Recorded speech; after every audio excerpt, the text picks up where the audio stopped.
Welcome students.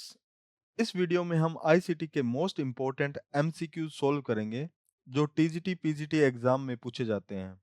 और हम हर question को वन बाय वन समझेंगे ताकि कंसेप्ट क्लियर हो और रिवीजन अच्छे से हो। ये वीडियो लास्ट टाइम रिवीजन के लिए काफ़ी इम्पोर्टेंट रहेगी। Welcome students. इस वीडियो में हम आईसीटी के मोस्ट इम्पोर्टेंट एमसीक्यू सोल्व करेंगे जो टीजीटी और पीजीटी एग्जाम में पूछे जाते हैं। हम हर क्वेश्चन को वन बाय वन समझेंगे ताकि कंसेप्ट क्लियर हो और रिवीजन अच्छे से हो। ये वीडियो लास्ट टाइम रिवीजन के लिए काफ़ी इंपॉर्टेंट रहेगी। तो let's start with question number 1। तो अपना पहला क्वेश्चन है,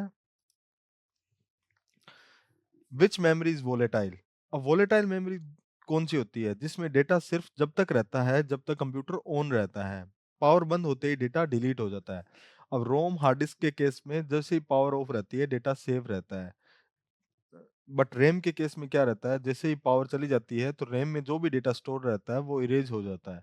तो अपना करेक्ट आंसर रहेगा रैम।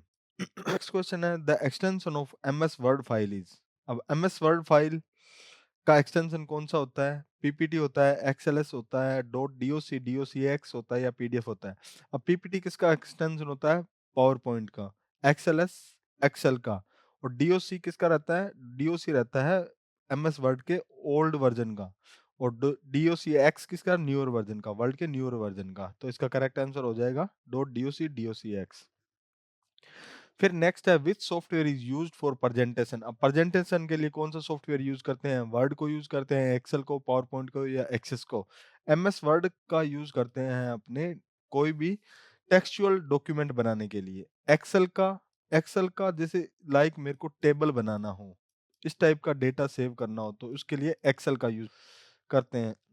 पावर पॉइंट का प्रेजेंटेशन के लिए, अब पावर पॉइंट का प्रेजेंटेशन के लिए तो इसका करेक्ट आंसर हो जाएगा सी।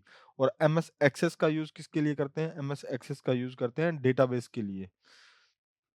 फिर ईमेल स्टैंड्स फॉर, ईमेल का फुल फॉर्म क्या होता है? ई स्टैंड्स फॉर इलेक्ट्रॉनिक और मेल मेल, तो इलेक्ट्रॉनिक मेल इसका आंसर हो जाएगा। Which of the following is an operating system. अब इनमें से ऑपरेटिंग सिस्टम कौन सा है? Word, Windows, Chrome, Excel. अब ऑपरेटिंग सिस्टम इसमें कौन सा है? विंडोज। एमएस वर्ड और एक्सेल क्या है? Application software. और क्रोम क्या है? एक वेब ब्राउजर है। Which storage has the highest capacity. अब हाईएस्ट कैपेसिटी किसकी रहती है? सीडी की कैपेसिटी कितनी रहती है? अराउंड 700 MB के आसपास। डीवीडी की 4.7 जीबी के आसपास। पेन ड्राइव की कैपेसिटी अलग अलग रहती है, जैसे अभी जो चल रहा है 128 जीबी 256 जीबी के आसपास पेन ड्राइव मिल जाती है। लेकिन हार्ड डिस्क की कैपेसिटी क्या रहती है? मैक्सिमम 1 TB 2 TB तक भी हार्ड डिस्क अपने को देखने को मिल जाती है। फिर नेक्स्ट क्वेश्चन है, विच one is not a function of ALU. अब इनमें से एएलयू का फंक्शन नहीं है। इसने पूछा है एएलयू का फंक्शन नहीं है क्या? अर्थमेटिक ऑपरेशन एएलयू का फंक्शन नहीं है, लॉजिकल कंपैरिजन नहीं है, कंट्रोल सिग्नल नहीं है, बिट शिफ्टिंग नहीं है। तो एएलयू का फुल फॉर्म होता है अर्थमेटिक लॉजिकल यूनिट। तो अर्थमेटिक ऑपरेशंस भी आते हैं, लॉजिकल कंपैरिजन भी आते हैं। अब बिट शिफ्टिंग क्या रहता है? लॉजिकल कंपैरिजन का भी एक पार्ट है। लेकिन कंट्रोल सिग्नल किसके अंदर आता है? ये नेटवर्किंग डिवाइस के अंदर आता है। तो इसका करेक्ट आंसर हो जाएगा कंट्रोल सिग्नल। विच साइबर थ्रेट लॉक। अब कौन सा साइबर थ्रेट जो डेटा को लॉक करके पेमेंट की डिमांड करता है? अब वोम करता है। वोम क्या करता है? वोम एक टाइप का वायरस होता है जो खुद को रेप्लिकेट करता है। स्पाईवेयर जो छुपा हुआ वायरस रहता है। रैनसमवेयर, हाँ, रैनसमवेयर में डेटा को लॉक करके वो पेमेंट की डिमांड करता है। जो हैकर वगैरह होते हैं वो पेमेंट की डिमांड करते हैं। Which transmission medium has highest bandwidth. अब सबसे ज्यादा स्पीड किसकी रहती है इनमें से? ट्विस्टेड पेयर की, कोएक्सियल की, या ऑप्टिकल फाइबर की, या रेडियो वेव की? सबसे हाईएस्ट बैंडविड्थ रहती है वो ऑप्टिकल फाइबर की रहती है। विच one is not web 3.0 feature. अब वेब 3.0 के अंडर कौन क्या क्या चीजें आती है? वेब 3.0 के अंदर ब्लॉकचेन्स आती है, क्रिप्टो करेंसी आती है। अब इनका सबसे बड़ा फीचर क्या होता है? क्रिप्टो करेंसी या ब्लॉकचेन का फीचर होता है कि ये नेचर में डिसेंट्रलाइज होते हैं। इनका सेंट्रल सर्वर कुछ नहीं होता है, ये डिसेंट्रलाइज होती हैं। तो इसमें पूछा सिमेंटिक वेब इसका फीचर नहीं है, एआई इंटीग्रेशन नहीं है, सेंट्रलाइजेशन कंट्रोल नहीं है, मशीन अंडरस्टैंडिंग नहीं है। वेब 3.0 का फीचर सेंट्रलाइजेशन कंट्रोल, यानी कि 3.0 में सेंट्रलाइजेशन कंट्रोल नहीं रहता, डिसेंट्रलाइज्ड रहता है इसमें। नेक्स्ट क्वेश्चन है which software converts high level language to machine code at once. अब high level language to machine code at once, line by line नहीं, एट वंस कौन करता है? कंपाइलर। लाइन बाय लाइन रहता तो इंटरप्रेटर आ जाता है यहाँ पे। Which database language is use to data definition. अब डेटाबेस लैंग्वेज कौन कौन सी होती है? DML, DCL and DDL. DML data manipulation language, DCL data control language, DDL data definition language. तो डेटा डेफिनेशन का पूछा है तो डीडीएल हो जाएगा इसमें। Which one is an example of web 2.0। अब 2.0 में क्या आया था? 2.0 में से था भी कोई भी यूजर इंफॉर्मेशन को शेयर कर सकता है, एडिट कर सकता है। तो शेयर और एडिट किसमें? स्टैटिक एचटीएमएल पेज में कर सकता है? नहीं। ईएमएल का वेब 2.0 3.0 के साथ कोई लेना देना नहीं है, क्योंकि ये तो एक कम्युनिकेशन का मीडियम है। ब्लॉग एंड बाइकाइस, हाँ, ब्लॉग्स को मैं शेयर कर सकता हूँ, खुद ब्लॉग लिख सकता हूँ, एडिट कर सकता हूँ। तो ये 2.0 का फीचर है। एफटीपी सर्वर का भी वेब 2.0 3.0 के साथ कोई लेना देना नहीं है। फिर विच tool is most suitable for collaborative knowledge construction, यानी कि एक साथ नॉलेज कंस्ट्रक्शन का कौन से टूल के माध्यम से किया जाता है? या एमएस वर्ड के माध्यम से? ये तो ओनली एक एंटिटी काम करती है इसमें। विकिपीडिया में मल्टीपल एंटिटीज काम करती है, इसमें सिंगल एंटिटी, इसमें सिंगल एंटिटी। तो कोलैबोरेटिव नॉलेज के लिए हो जाएगा विकिपीडिया। नेक्स्ट क्वेश्चन है in database redundancy is reduce by. अब इसका मतलब हो गया डुप्लीकेसी।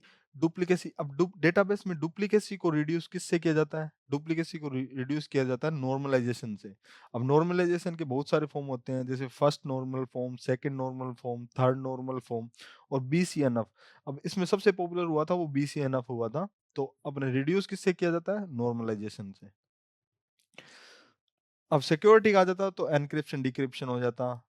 बैकअप का तो बैकअप हो ही गया। इंडेक्सिंग का, डेटाबेस में इंडेक्सिंग की जाती है, लेकिन जो डुप्लीकेसी रिमूव की जाती है वो नॉर्मलाइजेशन से की जाती है। Next, which protocol convert domain name to IP address. अब domain name to IP address कौन सा प्रोटोकॉल की रिस्पॉन्सिबिलिटी होती है? एचटीटीपी हाइपरटेक्स्ट ट्रांसफर प्रोटोकॉल, इसकी नहीं रहती। एफटीपी फाइल ट्रांसफर प्रोटोकॉल, इसकी भी नहीं रहती। फिर है डीएनएस, डोमेन नेम सिस्टम। तो जो डोमेन नेम से रिगार्डिंग जो भी रहता है वो डीएनएस का रिस्पॉन्सिबिलिटी रहती है। तो इसका करेक्ट आंसर डीएनएस हो जाएगा। Which cyber law in India governs ICT misuse. ICT misuse के लिए कौन सा लॉ बना? IT act 2000। Which memory unit lies between CPU and RAM. अब सीपीयू और रैम के बीच में कौन सी मेमोरी यूनिट काम करती है? सीपीयू और रैम के बीच में रजिस्टर काम करते हैं, कैसे रोम या सेकेंडरी स्टोरेज। अब सी अब इन दोनों के बीच में मेमोरी का काम क्या रहता है? एक्चुअली क्या रहता है, सीपीयू की स्पीड होती है वो फास्ट रहती है, रैम की स्पीड होती है वो स्लो रहती है एज कंपेयर टू सीपीयू। तो इन अब इस ये स्लो रहती है, ये फास्ट रहती है, तो इनके बीच में गैप आ गया। उस गैप को दूर करने के लिए क्या करते हैं? कैशे मेमोरी होती है। वो कैशे मेमोरी जैसे ही उसको लगता है सीपीयू को इस इंफॉर्मेशन की रिक्वायरमेंट है, तो वो उस डेटा को पहले ही लोड करके रख लेती है। और जैसे ही सीपीयू को रिक्वायरमेंट होती है तो उसको वो रिक्वायरमेंट फुलफिल कर देती है। तो यहाँ पे आ गया कैशे मेमोरी। फिर नेक्स्ट है विच generation of computer introduced integrated circuit. अब इंटीग्रेटेड सर्किट कौन सी जनरेशन में हुआ था? थर्ड जनरेशन में। फिर which type of software licence allows modification and redistribution. अब मॉडिफिकेशन भी अलाउ कर रहा हूँ और रीडिस्ट्रीब्यूशन भी अलाउ कर रहा हूँ। Which type of software licence allow modification and redistribution. अब ऐसा कौन सा लाइसेंस है जो मॉडिफिकेशन भी अलाउ करता है और रीडिस्ट्रीब्यूशन भी अलाउ करता है? क्या वो ट्रायल वेयर है, फ्री वेयर है या ओपन सोर्स है? जो मॉडिफिकेशन भी और रीडिस्ट्रीब्यूशन भी, तो उसके अंदर आ जाएगा freeware. Which of the following is not an operating system responsibility. अब ऑपरेटिंग सिस्टम की रिस्पॉन्सिबिलिटी कौन सी नहीं है? क्या वो मेमोरी मैनेजमेंट है, फाइल मैनेजमेंट है, कंपाइलेशन है या प्रोसेस शेड्यूलिंग है?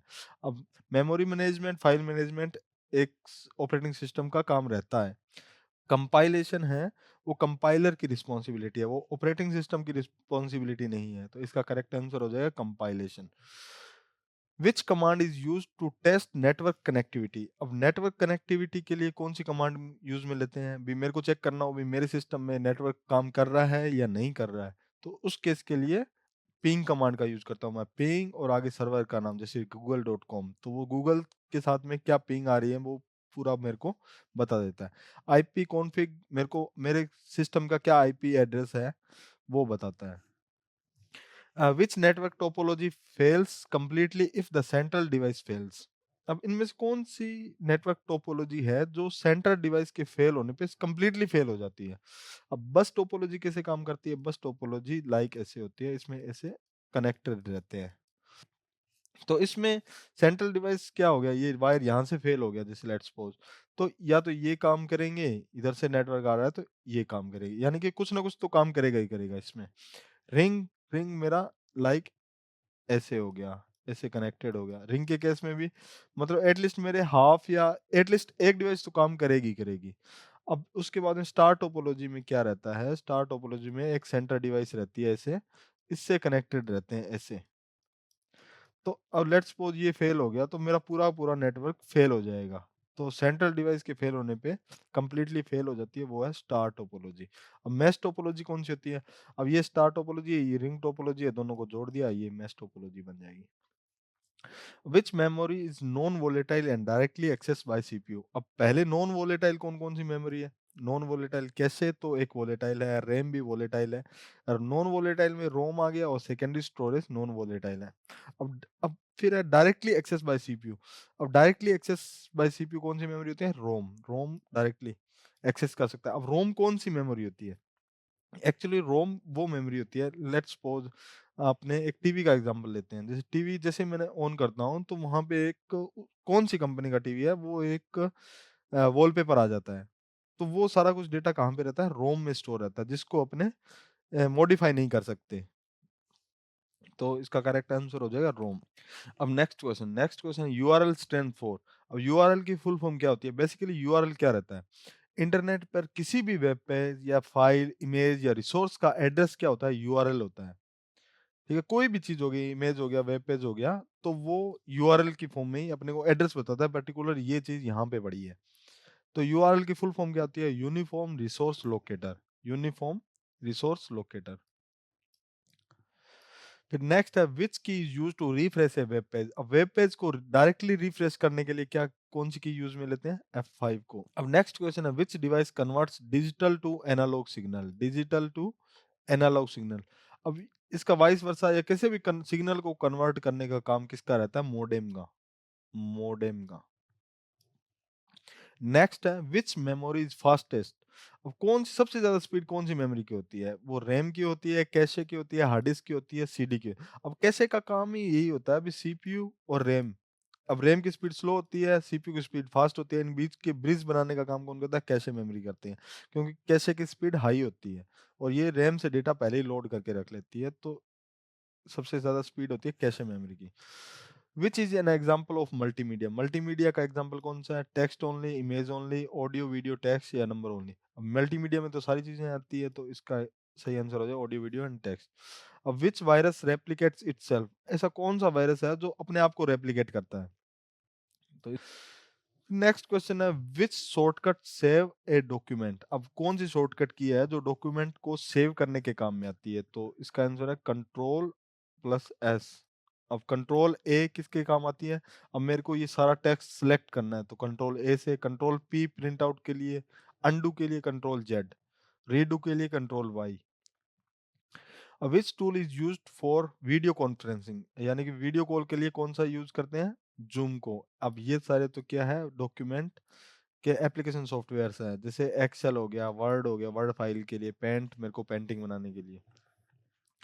Which device is both input and output. अब इनमें से कौन सी ऐसी डिवाइस है जो इनपुट भी है और आउटपुट भी है? अब कीबोर्ड ओनली इनपुट डिवाइस है, मॉनिटर ओनली आउटपुट डिवाइस है, प्रिंटर ओनली आउटपुट डिवाइस है, लेकिन touch screen both input and output है। क्योंकि अब इसमें कुछ भी इंफॉर्मेशन शो करनी हो तो मैं स्क्रीन पे कर सकता हूँ, इनपुट लेना हो तो मैं डायरेक्ट टच से इनपुट दे सकता हूँ। CPU consist of. सीपीयू के अंदर क्या क्या आते हैं? सीपीयू के अंदर एएलयू और CU. ALU arithmetic logical unit और control unit. The extension PDF stand for. अब पीडीएफ का फुल फॉर्म क्या होता है? Portable document format. Portable document format. Which software is used for drawing. Drawing के लिए कौन सा सॉफ्टवेयर यूज में लेते हैं? पेंट को।